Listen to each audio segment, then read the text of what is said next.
حضرت علی حضرت عمر کے جنازے پہ کھڑے ہو کے کہتے ہیں اللہ مجھے اس طرح کے عمل کرنے کی توفیق دے جس طرح کے عمر کر کے گیا۔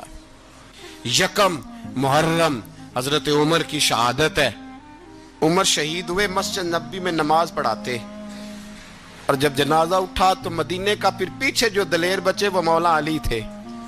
مولا علی جناب عمر کا جنازہ اٹھا تو سب سے پہلی ہائے جو نکلی وہ حضرت علی کی زبان سے نکلی، اور حضرت علی کی ساری داڑھی آنسوؤں سے بھر گئی۔ لوگوں نے کہا کہ علی کیا ہوا؟ فرمانے لگے تم دیکھ نہیں رہے جنازہ کس کا اٹھا ہے؟ پلٹ کے دیکھو تو صحیح، پتہ نہیں یہ کون گیا ہے؟ کہ حضور کیا ہوا؟ آپ فرمانے لگے عمر اس طرح کے کام کر کے گیا ہے، اب ان کے رستوں پہ کون چلے گا؟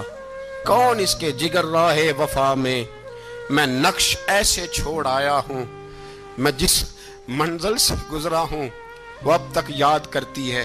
حضرت علی حضرت عمر کے جنازے پہ کھڑے ہو کے کہتے ہیں اللہ مجھے اس طرح کے عمل کرنے کی توفیق دے جس طرح کے عمر کر کے گیا۔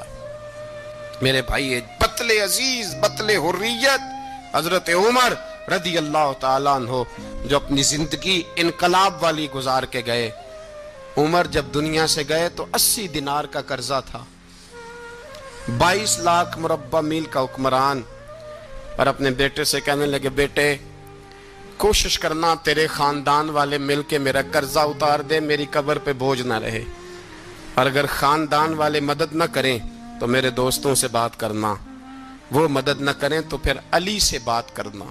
ان کا پیار آپس میں اتنا اور تو اختلاف ثابت کر رہا ہے۔ 80 دینار کا قرضہ چھوڑ کر حضرت عمر دنیا سے گئے، اور جاتی دفعہ کہہ گئے میرے بعد میرے بچوں کو حکومت کے مشورے میں بھی شامل نہ کرنا، حکومت کے مشورے میں بھی میری اولاد شامل نہ ہو۔ اتنا بڑا شخص اتنا بڑا رنگ دے کے یکم محرم کو جب عمر فاروق کا وصال ہوا تو بیٹے سے کہنے لگے اماں عائشہ سے جا کے کہو میرا بھی نبی پاک کے روزے میں دفن ہونے کو دل کرتا ہے۔ ایک قبر کی جگہ ہے اماں جی نے اپنے لیے رکھی ہے، بخاری ہے بخاری۔ حضرت عائشہ کے پاس صاحبزادے گئے، کہنے لگے اماں جی عمر کو زخم لگ گیا ہے، حالت بڑی پریشانی والی ہے۔ وہ کہتے ہیں اگر اماں اجازت دیں۔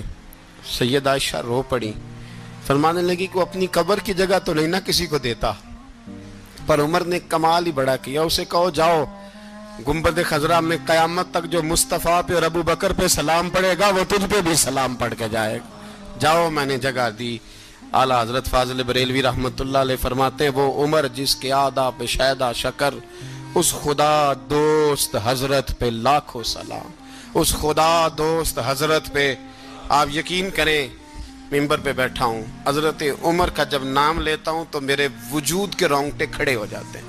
حضرت عمر کی زندگی جب پڑھتا ہوں تو لگتا ہے خدایا ایسے شخص بھی دنیا میں آئے، ایسے لوگ بھی دنیا میں ہو کر گزرے، ایسا شخص بھی آیا جس نے دنیا ساری اسلام کی گرویدہ کر دی، اور وقت آیا تو چرواہوں سے معافیاں مانگ مانگ کے کہا کہ دیکھنا عمر کے بارے میں دل میں بات کوئی نہ رکھنا۔